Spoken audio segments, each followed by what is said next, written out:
திருவள்ளூரில் டீசல் ஏற்றி சென்ற சரக்கு ரயிலில் பயங்கர தீ விபத்து.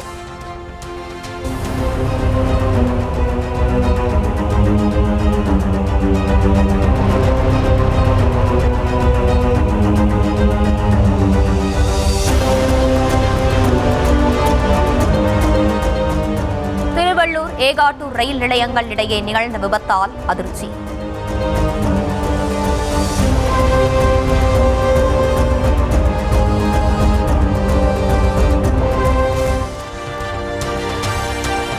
டீசல் சரக்கு ரயிலில் ஏற்பட்ட பெரும் தீயை அடுத்து எழுந்த நெருப்பு ஜுவாலை.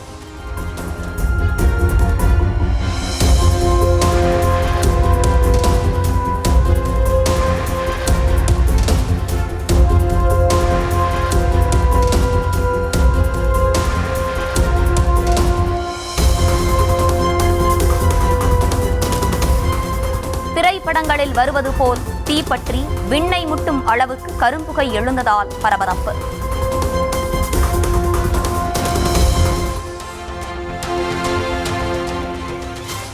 திருவள்ளூர் அருகே பெரும் தீ விபத்துக்கு டீசல் சரக்கு ரயில் தடம் புரண்டதுதான் காரணம் என தகவல்.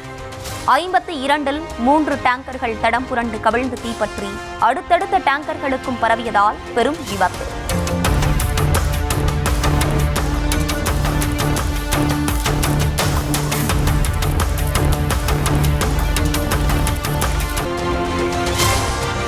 டீசல் சரக்கு ரயிலில் ஏற்பட்ட தீ முழுவதுமாக அணைப்பு. 9 மணி நேரம் போராடி அணைத்த தீயணைப்பு மற்றும் தேசிய பேரிடர் மீட்பு படையினர்.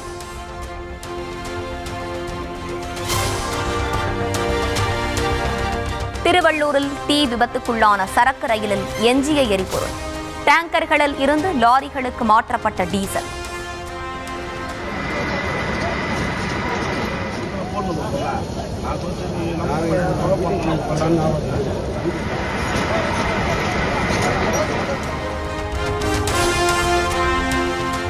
சரக்கு ரயில் தீ விபத்து காரணமாக ரயில் சேவையில் மாற்றம். சென்னை சென்ட்ரலுக்கு பதிலாக அரக்கோணம், காட்பாடியில் இருந்து ரயில்கள் புறப்படும்.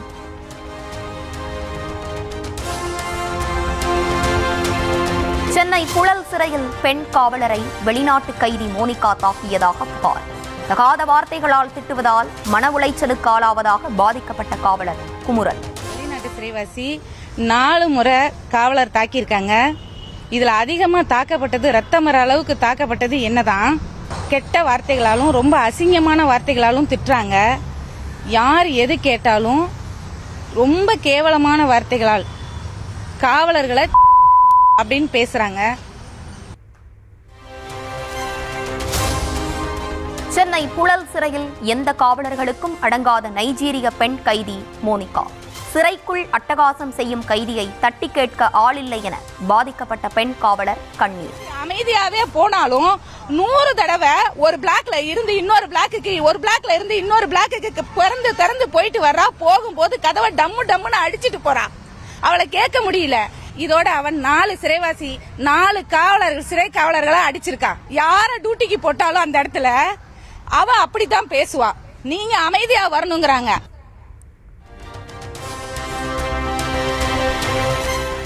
சிறைத்துறை தலைவரிடமே நேரில் பேசுவதால் வெளிநாட்டு பெண் கைதி மோனிகாவுக்கு அதீத தைரியம். பாதுகாப்பு இல்லாததால் தாங்கள்தான் சிறை கைதி போல வாழ்வதாக பாதிக்கப்பட்ட பெண் காவலர் வேதனை. வெளிநாட்டு சிறைவாசிகளால புழல் சிறையில காவலர்களுக்கு எந்த பாதுகாப்பு இல்ல. நாங்க தான் சிறைவாசி மாதிரி வாழ்றோம். இதை யாருக்கிட்ட சொன்னா எங்களுக்கு விடிவு காலம் பிறக்கும். இந்த மன உளைச்சலோட இருக்கிறோம். இதுக்கு காரணம் சிறைத்துறை தலைவர் அவர்கள் தான் காரணம்.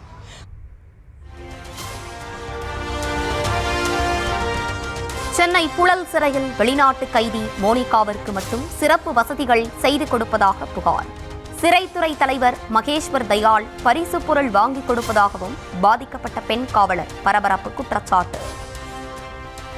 ஐயா அவர்கள், சிறைத்துறை தலைவர் அவர்கள் 2 நாளைக்கு முன்னாடி ஒரு சிறைவாசிய திருச்சி முகாமுக்கு அனுப்புறாங்க. வெளிநாட்டு சிறைவாசிய மோனிகா சிறைவாசியோட ஃப்ரெண்டுக்கு அவங்களுக்கு கிஃப்ட் கொடுத்து அனுப்புறாரு. தயவு செய்து சிறைத்துறை தலைவர் அவர்கள் அவங்களுக்கு சப்போர்ட் பண்றது, வெளிநாட்டு சிறைவாசிகளுக்கு சப்போர்ட் பண்றதை நிறுத்தணும். சென்னை புழல் சிறையில் வெளிநாட்டு கைதிகளுக்கு மட்டும் பியூட்டி பார்லர் செயல்படுவதாக குற்றச்சாட்டு. வெளியில் இருந்து அனைத்து பொருட்களும் கைதிகளுக்கு சுலபமாக கிடைப்பதாக புகார். வெளிநாட்டு பிரிசனர்களுக்கு மட்டும் முக்கியத்துவம். அப்புறம் கேக்குறேன், வெளிநாட்டு பிரிசனர்களுக்கு மட்டும் எதுக்கு பியூட்டி பார்லர்? ஜெயிலுக்குள்ள எதுக்கு பியூட்டி பார்லர்? பியூட்டி பார்லர் போறேன், ஐப்ரோ பண்ண போறேன், அங்க போறேன், இங்க போறேன்னு எல்லாரும் வெளியே திரியுறாங்க. அவங்க கிட்ட என்ன பொருள் இருக்குன்னு இன்ன வரைக்கும் சர்ச்சிங் டியூட்டின்னு கையெழுத்து வாங்குறாங்க. சர்ச்சிங் வெளிநாட்டு சிறைவாசிகளா பண்ணுனாங்களா? சென்னை புழல் சிறையில் வெளிநாட்டு கைதிகளுக்கு மட்டும் சலுகைகள் வழங்கப்படுவதாக புகார். மற்ற கைதிகளின் பொருட்களையும் பிடுங்கி செல்வதாக குற்றச்சாட்டு. தமிழ்நாட்டுக்காரங்க உரிய டயட் சாப்பாடையும் வாங்கி சாப்பிட்டுக்கிறாங்க. மனு வர்ற பொருள் எல்லாத்தையுமே அவங்க ரோட்ல நடமாடுறதுக்கு காரணமே மனு வர்றவங்க எல்லாத்தையும் மிரட்டி அவங்க கிட்ட இருக்க பழங்கள், பிஸ்கட்டு இதெல்லாம் புடுங்கிக்கிறாங்க. சொல்ல போனா அவங்களோட ட்ரெஸ்ஸுங்களை, வீட்டுல இருந்து கொடுத்து விடுற ட்ரெஸ்ஸுங்களை புடுங்கிக்கிறாங்க.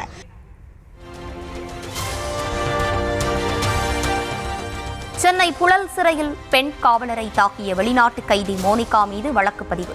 2 பிரிவுகளின் கீழ் வழக்கு பதிந்து காவல்துறை நடவடிக்கை.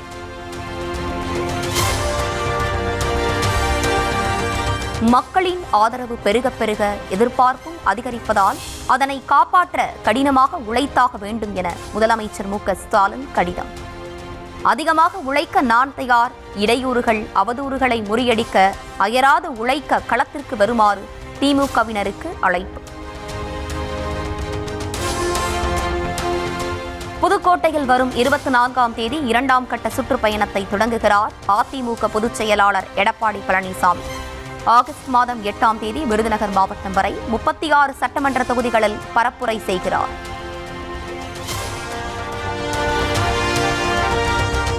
அண்ணா பெயரில் கட்சியை வைத்துக் கொண்டு அதிமுகவை எடப்பாடி பழனிசாமி அமித்ஷாவிடம் அடகு வைத்து விட்டதாக துணை முதலமைச்சர் உதயநிதி ஸ்டாலின் குற்றச்சாட்டு.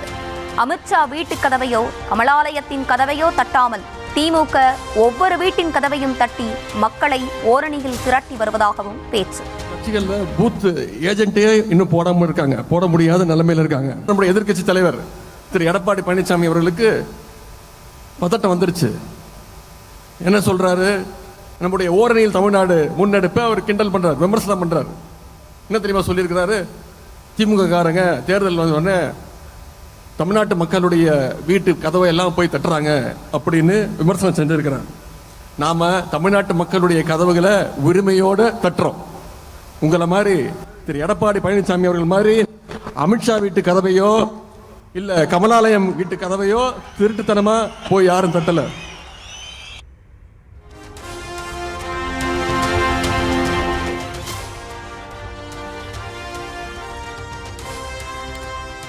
கோவில் பணத்தில் கல்லூரி கட்டலாமா என கேட்டு எடப்பாடி பழனிசாமி முழு சங்கியாக மாறிவிட்டதாக உதயநிதி ஸ்டாலின் குற்றச்சாட்டு. எடப்பாடி பழனிசாமியின் சுற்றுப்பயணம் வெள்ளை வேட்டி சட்டையில் தொடங்கி காவி உடைக்கு நிறம் மாறிவிட்டதாகவும் சாடல் அப்படின்னு பேசியிருக்கிறார். கோவில் நிதியில ஏழை எளிய பிள்ளைகள் படிக்க கல்லூரி தொடங்கினா திரு எடப்பாடி பழனிசாமி அவர்களுக்கு ஏன் கோபம் வருது? இந்து சமய அறநிலைத்துறையே இருக்கக்கூடாதுன்னு சொல்ற பாஜகவோட கூட்டணி வச்சதுனால இன்னைக்கு எடப்பாடி பழனிசாமி அவர்களும் ஒரு முழு சங்கியா மாறி இருக்காரு. இன்னைக்கு அவருடைய பேச்சுக்கு மக்கள் மத்தியில மிகப்பெரிய எதிர்ப்பு வந்ததுனால நான் அப்படி பேசல இப்படி பேசலன்னு மழுப்பிட்டு இருக்கிறார். அவர் பிரச்சாரத்தை ஆரம்பிக்கும் பொழுது வெள்ளை வேட்டி வெள்ளை சட்டையோட தான் ஆரம்பிச்சார். ஆனா இன்னைக்கு முழுசா காவி சாயத்தோடு இருக்கிறார் திரு எடப்பாடி பழனிசாமி அவர்கள். இனிமே அதை மூடி மறைச்சு எந்த பயனும் கிடையாது.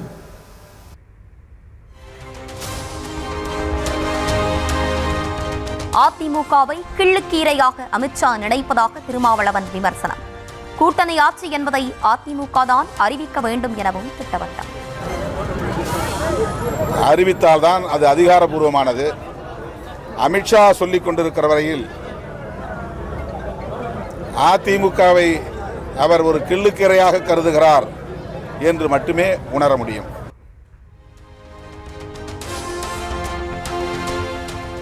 சிவகங்கை திருப்புவனத்தில் போலீசாரால் அடித்துக் கொல்லப்பட்ட இளைஞர் அஜித்குமார் மரணத்திற்கு நீதி கேட்டு போராட்டம். சென்னையில் விஜய் தலைமையில் தமிழக வெற்றிக் கழகத்தினர் கண்டன முழக்கம். நீதி வேண்டும், அஜித்குமாருக்கு நீதி வேண்டும், அனைவருக்கும் நீதி வேண்டும். வேண்டாம் வேண்டாம் வேண்டாம் வேண்டாம், அனைவருக்கும் நீதி வேண்டும். உயிரின் மதிப்பு தெரியுமா? உயிரின் மதிப்பு தெரியுமா?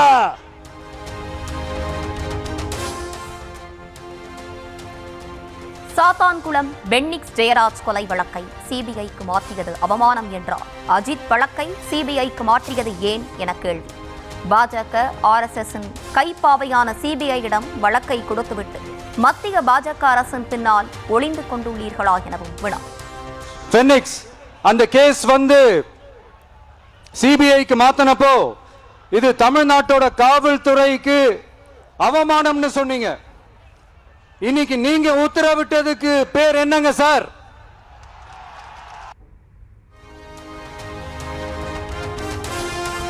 போலீசார் தாக்கி உயிரிழந்த திருப்புவனம் அஜித்குமாரின் குடும்பத்தாரிடம் சாரி கேட்ட முதலமைச்சர் மற்ற 24 பேரின் குடும்பத்தினரிடம் சாரி கேட்பது எப்போது என விஜய் கேள்வி. அஜித்குமார் குடும்பத்திற்கு வழங்கியது போன்ற நிவாரணத்தை மற்ற காவல் மரணங்களில் பாதிக்கப்பட்ட குடும்பங்களுக்கும் வழங்க வலியுறுத்தல். நடந்த அந்த கொடுமைக்கு சிஎம் அவர்கள் சாரி சொன்னாங்க, தப்பு இல்ல. இப்ப அதோட சேர்த்து இதையும் கொஞ்சம் பண்ணிருங்க சிஎம் சார். இதே மாதிரி போலீஸ் விசாரணையில 24 பேர் இறந்து போயிருக்கிறாங்க. அந்த 24 பேரோட குடும்பத்துக்கும் நீங்க சாரி சொன்னீங்களா? தயவு செஞ்சு சாரி சொல்லிருங்க. அஜித்குமார் அவர்கள் குடும்பத்துக்கு நீங்க கொடுத்த நிவாரணம் மாதிரி இந்த 24 பேர் குடும்பத்துக்கும் நீங்க நிவாரணம் கொடுத்தீங்களா? அந்த நிவாரணத்தையும் கொடுத்துருங்க.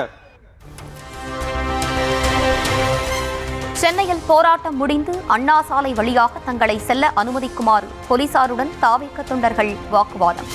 ஏராளமான நோயாளர்கள் உள்ள ஓமந்தூரார் மருத்துவமனை வழியாக அனுமதிக்க முடியாது என மறுத்ததையும் பொருட்படுத்தாமல் அத்துமீறல்.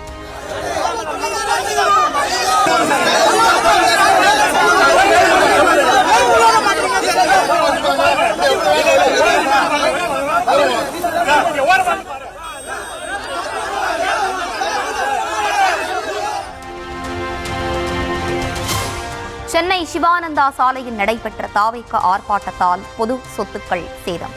சாலை நடுவே அமைக்கப்பட்டுள்ள இரும்பால் ஆன தடுப்புகளை உடைத்தும் வளைத்தும் தொண்டர்கள் சேதப்படுத்தி சென்றதால் இழப்பு.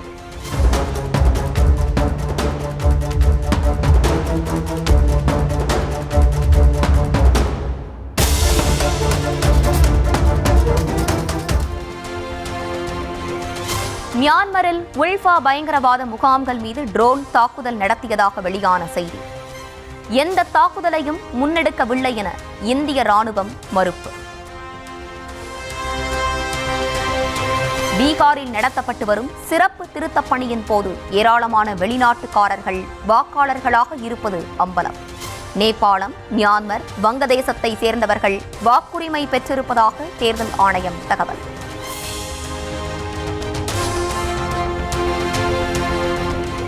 கல்வியாளர் சதானந்தன், மூத்த வழக்கறிஞர் உஜ்வல் நிகாம் ஆகியோரை மாநிலங்களவை MP பதவிக்கு பரிந்துரைத்தார் குடியரசுத் தலைவர் முர்மு.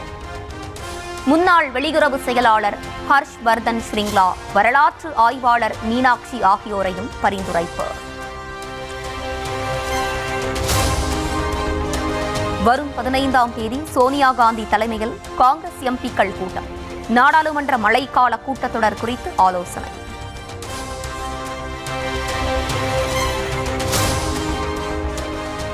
ஒடிஷாவின் பாலசோரில் கல்லூரி பேராசிரியர் பாலியல் தொல்லை காரணமாக மாணவி தீக்குளித்த சம்பவம். ஒடிஷா முதலமைச்சர் மோகன் சரண் மாஜிக்கு எதிராக பிஜு ஜனதா தள கட்சியினர் போராட்டம்.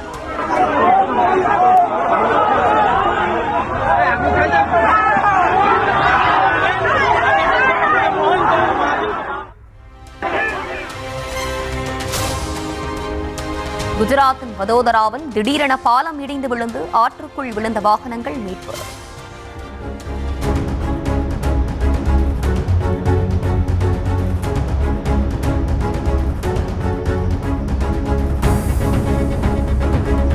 கடந்த 9ஆம் தேதி நிகழ்ந்த விபத்தில் 20 பேர் உயிரிழப்பு.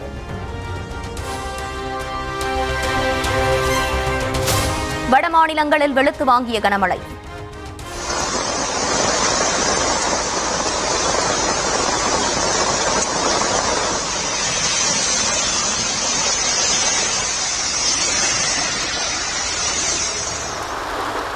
சாலைகளில் தண்ணீர் பெருக்கெடுத்து செல்வதால் வாகன ஓட்டிகள் சிரமம்.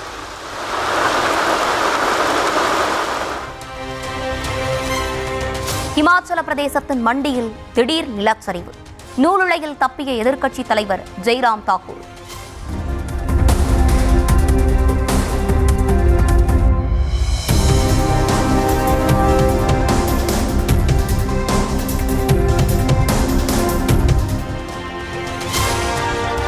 தமிழ்நாட்டில் வரும் 15ஆம் தேதி முதல் 5 நாட்களுக்கு கனமழை எச்சரிக்கை. 16, 17 ஆகிய தேதிகளில் சென்னை, திருவள்ளூர், காஞ்சிபுரம், ராணிப்பேட்டை, நீலகிரி, கோவை மாவட்டங்களில் கனமழைக்கு வாய்ப்பு.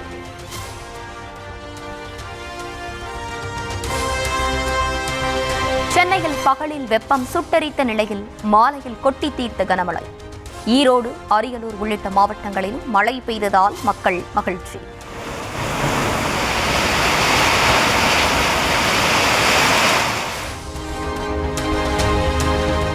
ராணிப்பேட்டை மாவட்டம் பானாவரம் அருகே குட்டையில் மூழ்கி சகோதரர்கள் உட்பட 3 சிறுவர்கள் உயிரிழப்பு. விவசாய நிலத்திற்கு அருகே விளையாடிக் கொண்டிருந்த போது தவறி விழுந்ததால் சோகம்.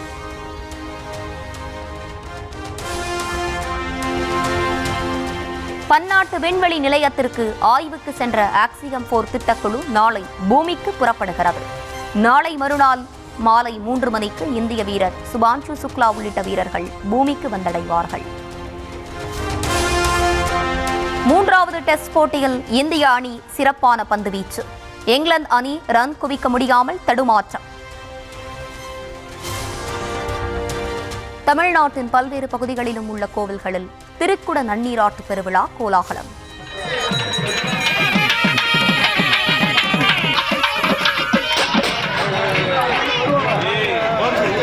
ஏராளமான பக்தர்கள் திரண்டு கோபுர தரிசனம்.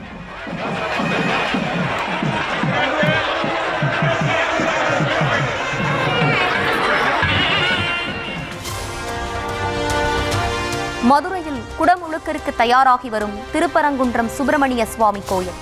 பக்தர்கள் அதிகமாக வரக்கூடும் என்பதால் காவல்துறை சார்பில் பாதுகாப்பு ஏற்பாடுகள்.